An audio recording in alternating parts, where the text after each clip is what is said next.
Tonight on WTOP-10 Nightly News, our program is getting more and more New York students into SUNY system. And a popular burger chain shuts its doors suddenly in Syracuse. Plus, Election Day is just 2 weeks away. How Oswego students are sending in their selections. WT Nightly News starts now. Good evening. This is her mailbox.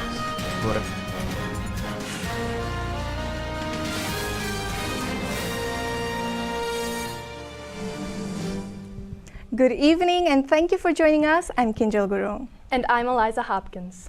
With the election day on the horizon, less than 2 weeks, the race is heating up and the ballots are coming in.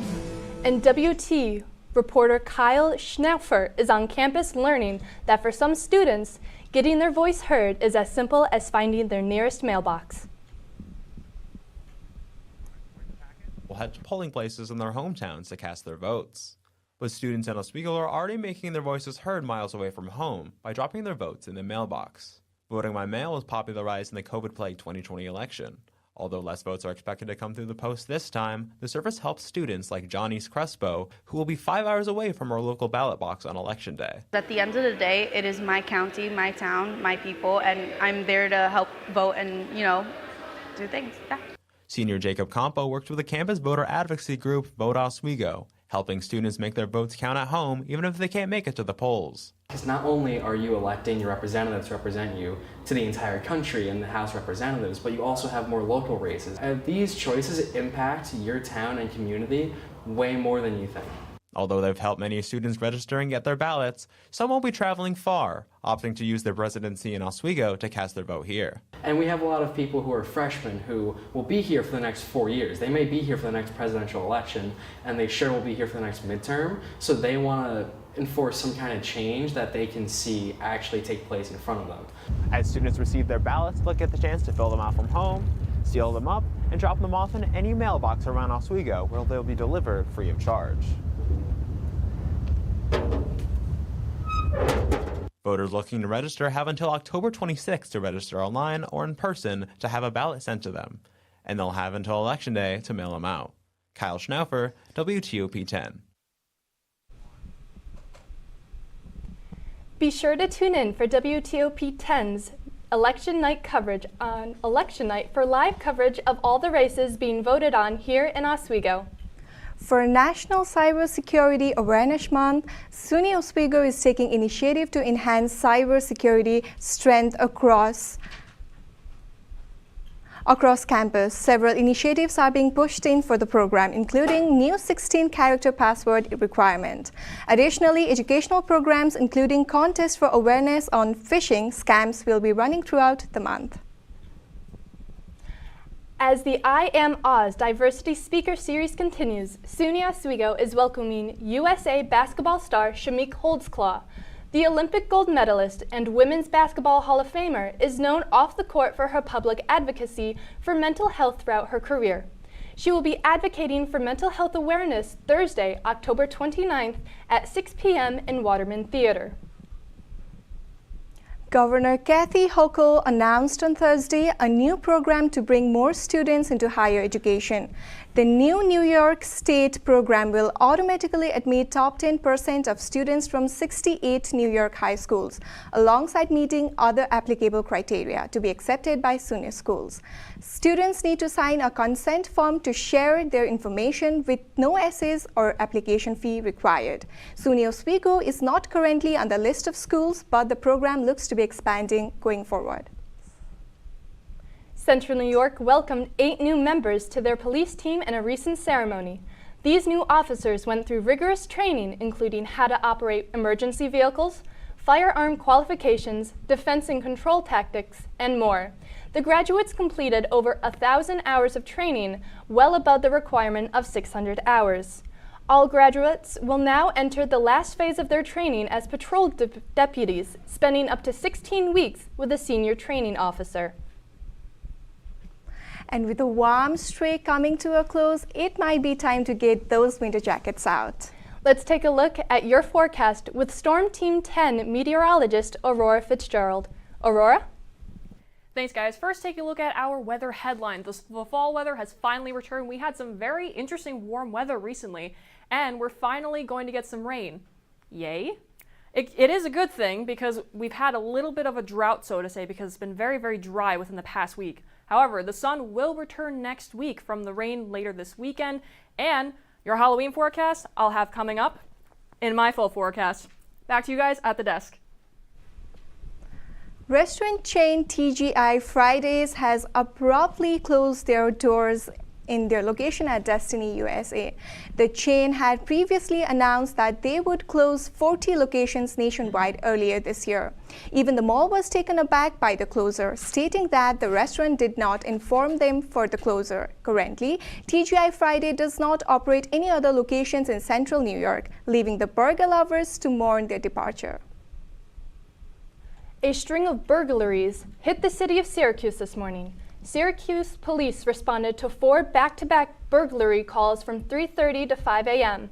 3 of the calls were from businesses on South Salina Street, while 1 took place on Midland Avenue. Food, drinks, and cash from registers were all taken. It is unknown if the incidents are connected, as the investigation is still active and ongoing. State police are investigating an incident in the town of Pompey involving a female suspect shooting a man in the leg.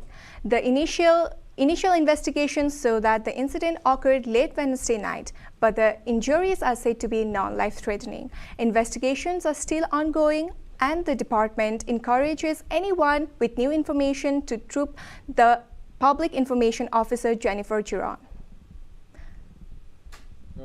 Shortly before dawn, Russian troops marched across the border of Ukraine. Still ahead tonight, the United States government and artificial intelligence, what's in store? Plus, sanctions come down in the wake of the bridge collapse in Baltimore. And it could be your last chance to see one occur for 2 decades, as the next time one will be visible over the continental U.S. He's May 84. Yarrow told police in the hospital that he had pressed the doorbell and waited. They mix with oxygen and nitrogen and briefly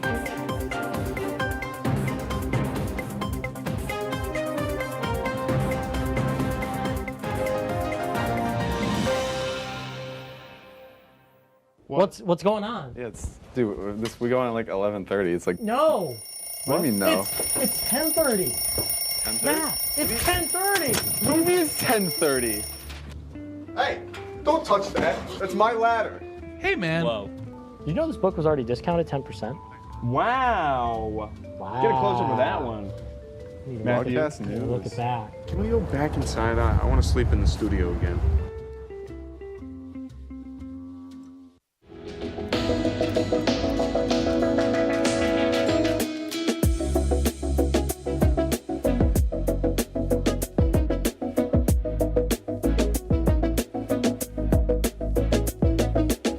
When I was in foster care, I never knew when I would have to move, so I always had my suitcase ready to go.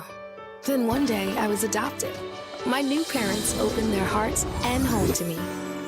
My parents cook my favorite breakfast for me every morning. My parents take me on trips I never thought I would go on. They gave me a home and an even better reason to use that suitcase. My parents aren't perfect, but they're perfect for me.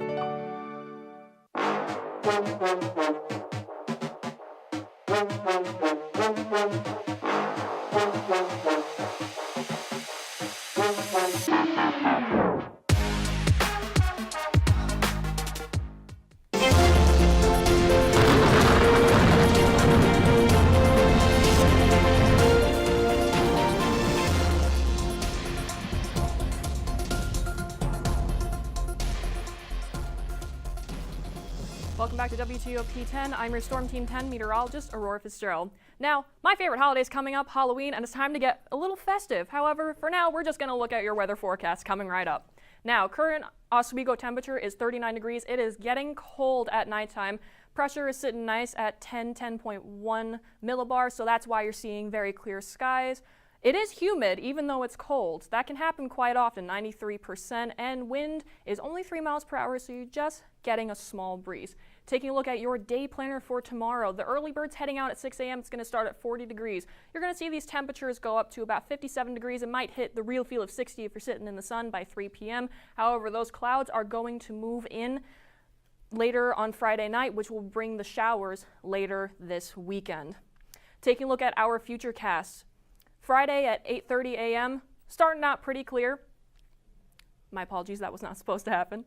And then we're going to continue. You're going to see those clouds move in by 7 p.m. on Friday night. That is what's going to bring all these scattered showers around Fulton and Oswego area. Now, it will look like it was going to clear up Saturday in the morning around 8:30, but we're going to get more scattered showers later in the day going into Saturday night. And right up here near the Tupper Lake and Lowville area, they might even see some mixed precipitation or even snow, because we see that low degrees of 35. Not quite 32 degrees, which is the freezing temperature, but it is close to it. Taking a look at our 6 to 10 day temperature outlook. Right over in Oswego, it is going to be a little bit above average. The rest of central U.S., it's going to stay pretty nice. Over here, it's going to be a little under average, and then by California, it is going to be above average, just like us. So we're going to see a little bit of warm temperatures still going on. So, trick or treat. So, it is a little bit early to see your Halloween forecast, but for now, the models are saying it's going to be around 68 degrees, sunny. However, there might be a little chance of rain, but again, this forecast is probably going to change closer we get to Halloween, because we're only a week away. Now, a little fun fact about Halloween that I like to sprinkle in here. Halloween dates back at least 2,000 years. That's a long time ago. It originates from a Celtic festival called Samhain, and it happens every October 31st. I encourage everyone to look into it, even all the holidays. It's nice to check in, look at the folklore, the traditions. Very, very interesting stuff. Taking a look at our extended forecast. Friday, again, 57 degrees, low of 47. The nights are going to continue to get colder. You see that 35 by Sunday. We do have a hockey game on Saturday. I encourage everyone to go. However, these showers are going to move in, as I was mentioning before, on Saturday and Sunday. Next week, Monday, Tuesday, it's going to clear up. You're going to get 52, 63 degrees. So by Halloween, the temperatures might be going up again. You're seeing 70 degrees. It might be feeling like spring and summer again. So we're going to get those warm temperatures like we did before, which is kind of strange. But you did see before, we're going to get those above average temps. Wednesday, chance of showers. While it's going to be warm, Thursday is Halloween. Now again, it's going to be sunny and showers, high of 69. The showers will prevail, and Halloween should be a good day, but watch out for those showers, and that forecast for Halloween will change. And that is all for my 7-day forecast and my full forecast. Back to you guys at the desk. This past Wednesday, Governor Kathy Hochul passed a bill extending the red light camera programs across New York State in order to protect New Yorkers from dangerous drivers. This program has been extended into the cities of Plains, Albany, Mount Vernon, New Rochelle, and Nassau County. Hochul says the bill is part of their ongoing mission to maintain our progress on public safety. A New York Senate Assembly candidate is under fire after a video was released showing him supposedly take out his opponent's mail out of a citizen's mailbox and replacing it with his own flyer. In the video, the candidate, Joseph Mastrioni, is seen taking a mailer out from someone's mailbox and stuffing it in his pocket while laughing with another individual. Police are investigating the incident as calls for his resignation arise. President Biden has ordered the National Security Agency to harness new and powerful artificial intelligence technology. The administration official said the goal to embrace AI's potential power but with security restrictions. The National Security Memorandum prohibits the use of AI to disregard protocols in the development nuclear weapons. The memorandum will also ban agencies from using AI for matters that, quote, do not align with the democratic values. Administration officials say that other world powers like China have already implemented AI in civilian and military settings. As North Carolina recovers from the effect of Hurricane Helene, students in Asheville are slowly returning to school for the first time. But one independent art school has been taking on challenges from storm damage in creative ways. We're going to continue to be flexible in our schedule. We're going to continue to go slow. That's not the only thing the Odyssey School had to be flexible about. Totes were like hard to come by. Porta potties were hard to come by. To bring students back, Odyssey got creative with its facilities. Our great facilities manager said, look, we can build a sink and get school, because the most important thing is for us to get kids back in the building. Flushing water coming from what the city can supply right now. The sinks being refilled with well and drinking water. Now we have really clean water for kids to wash their hands in, and we also have hand sanitizer to make sure that they can knock off any extra germs or whatever. And while students had enough to return to class on Wednesday, they are still without a lot. One of the things that some kids look forward to most when they come to school: recess. Their playground not usable for weeks, maybe months. However, for some students at the Odyssey School, this is far from their biggest loss. We lost our beloved Miss Shirley Rotolo, who's an amazing kindergarten teacher and was trained by one of the founders and one of the earliest teachers here at Odyssey School. Through the losses and adjustments, staff is focusing on learning and processing. Our message is go slow. You have multiple things to process. Go slow. Kids are super resilient. They know what's going on, and some are going to process it in a multitude of different ways. And help from the outside is aiding that process.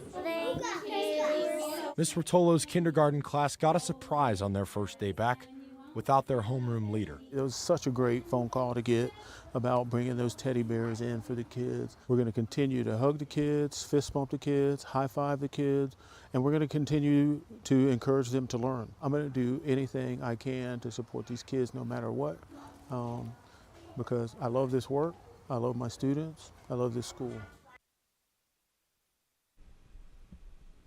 Similar things are happening at the college level. University of North Carolina, Asheville is also getting ready to reopen. The owner and operator of the container ship that crashed into the Francis Scott Key Bridge in March will pay more than $100 million to settle the United States Justice Department's civil claim. The ship lost power as it pulled out of the port, resulting in a crash that caused the bridge to collapse into the river below. The incident killed 6 and shut down the port of Baltimore for weeks. LA District Attorney George Gascon announced he recommends the resentencing of Lyle and Eric Menendez. The Menendez brothers went to the prison in 1996 for the murder of their parents. The penalty for the murder is 50 years to life in prison. Parole was taken off the table for the brothers. At the time of the murder, the brothers were under 26. Gascon says under California law, they'd be eligible for immediate parole. New evidence demonstrates the abuse the brothers faced at the hands of their father, Jose Menendez. Coming up, the first lawsuit against McDonald's for their E. coli outbreak has been filed. And Crocs for dogs? More on that bite of the story after the break.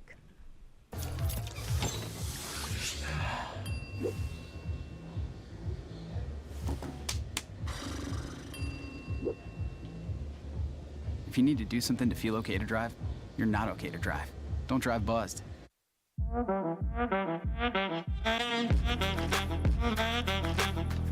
Shine on that boy. Look at the bling. Look at do we got a diamond tester on?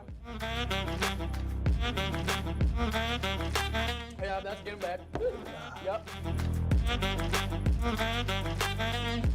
10 out of 10 recommend on Yelp.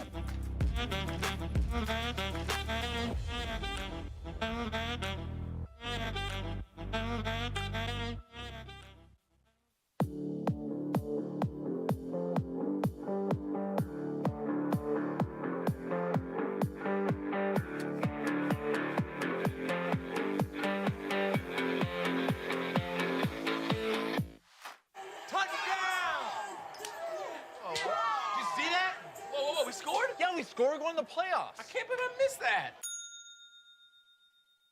Every time I'm buzzed, I spend too much time on my phone. What? I should take your phone away. No.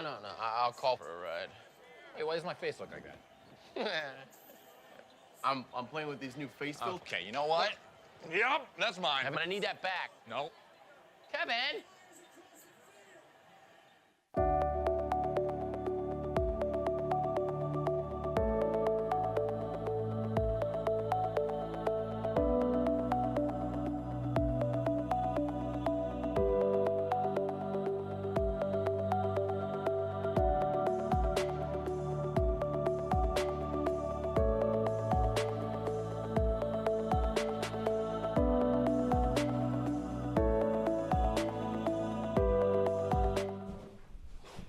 Welcome back to WTOP-10. Here is latest in consumer news. It's bad news for Boeing. It's bad news for Boeing. A strike of about 33,000 workers continues after union members voted down a proposed contract deal Wednesday. That means Boeing's airplane manufacturing is likely to remain a standstill. Boeing's latest contract offer of 35% raise over 4 years, but many union members say that they want more, like the return of pensions. Boeing's CEO says he is committed to resetting the company's relationship with its workers. Dogs wearing Crocs, it's been a success. The company sold out of the boots for pets in a single day. The new product launch was part of the company's Croctober promotion. The pet boots launched alongside matching clogs for the pet owners as part of Croc Day on Wednesday. The doggy boots, which come in green and pink, were priced at $50. In studio, now we have sports reporter Michelle Smith with the latest news. Michelle?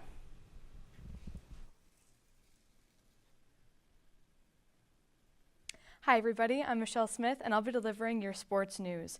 Injured players have been the talk of the NHL Metropolitan Division. New Jersey Devils defenseman Luke Hughes has been activated off of the injured reserve following an off-season shoulder injury. He will rejoin his brother Jack and the New Jersey Devils against the Red Wings in Detroit tonight. The New York Islanders' latest acquisition, Anthony Duclair, has been ruled out for 4 to 6 months with lower body injury. Weeks with a lower body injury. The Rangers' Jimmy Vesey remains on the injured reserve with a lower body injury sustained in training camp. Former Philadelphia Eagles player Jason Kelce has called for the NFL to conduct research into the long-term effects of concussions.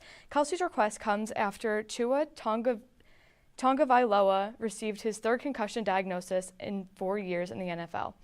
Jason and his brother Travis of the Kansas City Chiefs discussed the issue of head injuries and what the NFL could do to prevent and treat them on their weekly podcast, New Heights.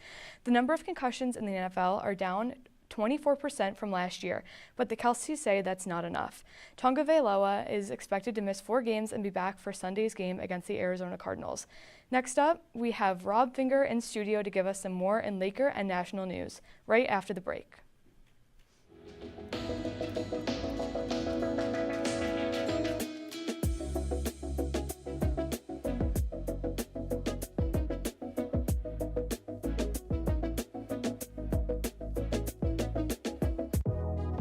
Welcome back to Major Discussions.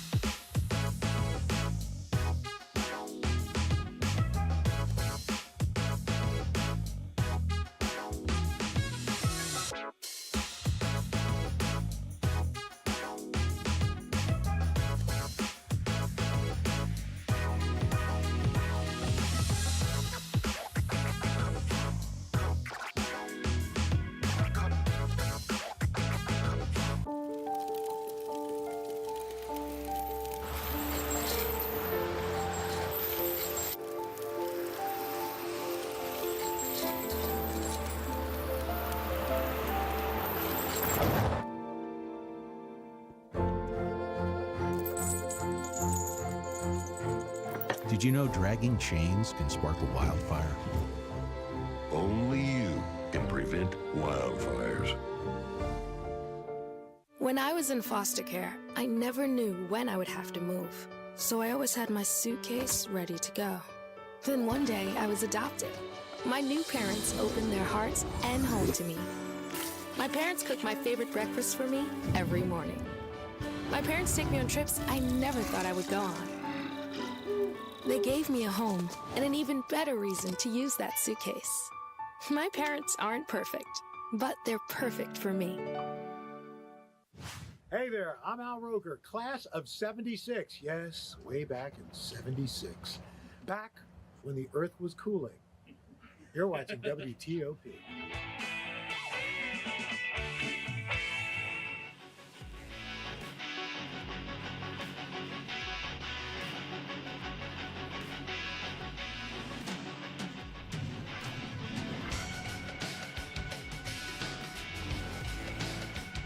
WTOP-10 News, I'm Rob Finger. Big news for Lakers field hockey. Their star freshman goalie Sam Crothiam was named SUNYAC Defensive Player of the Week earlier this week. She played a huge part as well in their overtime victory against Houghton University, making 18 saves in total, as Houghton had over double the amount of shots that the Lakers could muster. She currently leads the SUNYAC in saves with 160 saves, 32 more than the goalie in second place. Congrats to her. Heading onto the ice, the Oswego Lakers ice hockey teams have a big weekend coming ahead of them as the women's team plays the London Devilettes and the men's team plays the Nazareth Golden Flyers. Both teams emerged last Saturday with conclusive wins against their enemies, 5-1 for the men and 6-1 for the women. Both teams will finish off their preseason this Saturday at the Deb, with women playing at 3 and the men playing at 7. Taking you out to the ball game, the first game of the 2024 World Series is tomorrow night in California. The American League champion New York Yankees will be taking on the National League champion Los Angeles Dodgers in what historically is the most regular occurring World Series matchup, with these two teams meeting 12 times before, stretching all the way back to when the Dodgers lived in Brooklyn. First pitch gets thrown out at 8:08 p.m. and Fox has you covered. That's your fault that I made that. Now we'll head to the Bell Center in downtown Montreal, where the New York Rangers were looking to get their 4th straight win to start the season. We'll head to the first period. Panarin rushing it in. Gets it up for Fox. And Mika Zibanejad launches this one into the back of the net. 1-0 a minute in. Surprisingly, only his second goal of the season. Fox and Panarin get their 7th assists of the season. The Rangers would absolutely dominate the first period, putting on 4 goals in just the first 12 minutes of play. And what a goal that was. Just a minute later, deep into the Habs' end, icing gets waved off. Edstrom grabs it, and Johnny Brodzinski buries this one. A call that made Habs fans go nuts, but nonetheless, Montembeault lets another one by, and he'd get pulled after the 4th goal. Caden Primo would step in after. Lane Hudson, the rookie, with it. Bad giveaway, though. Here comes Riley Smith, in alone, scores. 3rd unanswered goal for the Rangers, and the final score would end up 7-2 in favor of the Rangers, and they keep rolling at the top of the Metropolitan Division with no regulation losses so far this year. Thank you, Rob, for those wonderful sports stories. We'll be right back. That's our report.